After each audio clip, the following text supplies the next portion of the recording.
Buenas and Day. I'm Julian Hernandez with the Pacific Daily News, and these are the top stories from the PDN newsroom. American Rescue Plan Act money under the governor's control is down to about $182.7 million, and a new $11.5 million police communication system, which has officially replaced a 30-year-old infrastructure, marks Guam Police Department's modernization that officials say would help keep Guam safer. Police safety leaders and government officials gathered on Monday at Adaloop to celebrate the launch of the new P-25 system. GPD said the total contract amount for the modern communication system is a little over $11.547 million, which Gov Guam paid for using Federal American Rescue Plan funds. At the Adaloop ceremony, Chief of Police Steve Ignacio addressed the challenges possessed by the outdated land mobile radio system, which he said had been in operation for more than 30 years. In other news, the Committee on Rules began accepting bills on Monday, and the new legislative website is now up, but there are still some technical issues that still need to be addressed, Chairman Vice Speaker Tony Atta said. As of early Monday afternoon, 19 bills had been introduced and numbered in order of submission, Atta said. The number of bills later went up to 23. The bills have not yet been posted to the new legislative website, as Atta said they are still having some technical issues in moving from the previous guamlegislature.org to the new guamlegislator.org. Finally, a Chinese national escaping a drug debt on Saipan told an FBI agent he fled to Guam by boat, but when he arrived here, he was captured by the drug dealer and forced to sell methamphetamine to repay his debt, according to recently unsealed federal court documents. In October, Ben Z. Xiao, 38, also known as Ben Z. Xiao or Tiger, was indicted in the U.S. District Court of Guam on one count of possession with intent to distribute 50 grams or more of methamphetamine. The documents describe a drug distribution network involving Chinese nationals located in the Northern Marianas, and some of them are on Guam.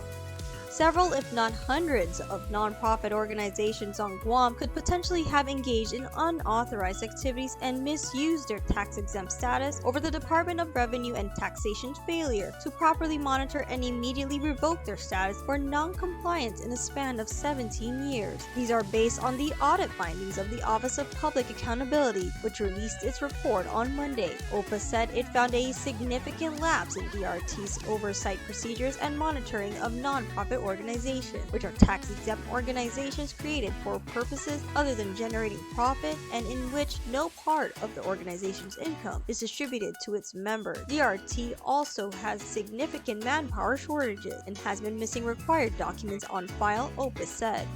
In other news, Governor Lou Leon Guerrero on Monday announced the pending introduction of a bill authorizing the return of the Ypao Point property, also known as the Old Guam Memorial Hospital site, to the Perez family. But Senator Chris Barnett said it's an effort to ramrod the governor's preferred location in Manila for a new GMH. Adaloop said the legislation follows the recent securing of land in Manila for a new hospital, allowing this long-dormant property to be returned. It is essential to underscore that this property is not federal land, but private land originally offered by the generosity of Francisco D. Perez to build a hospital, the governor said in a statement. A government hospital was built, serving the community for over 20 years. The property's purpose and the commitment of the Perez family has been fulfilled, she said. With the health facility now secured in Manila, it is only right that this property be returned so the Perez family can make the best use of it moving forward, the governor added. Barnett, other senators, members of the medical community, and others have pushed for a new GMH to be built at Ypao Point in Tamuning, not Manila, the governor's preferred site.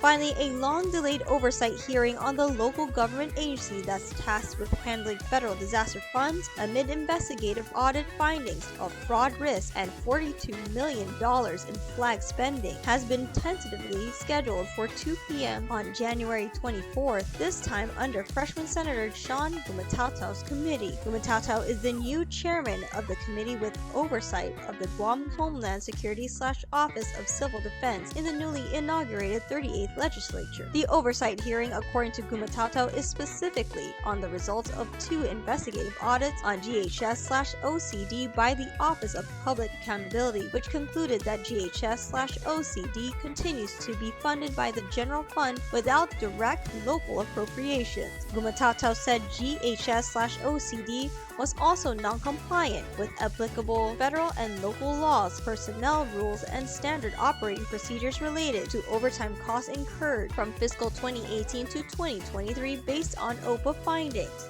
For more on these stories, go to GuamPDN.com and follow us on social media.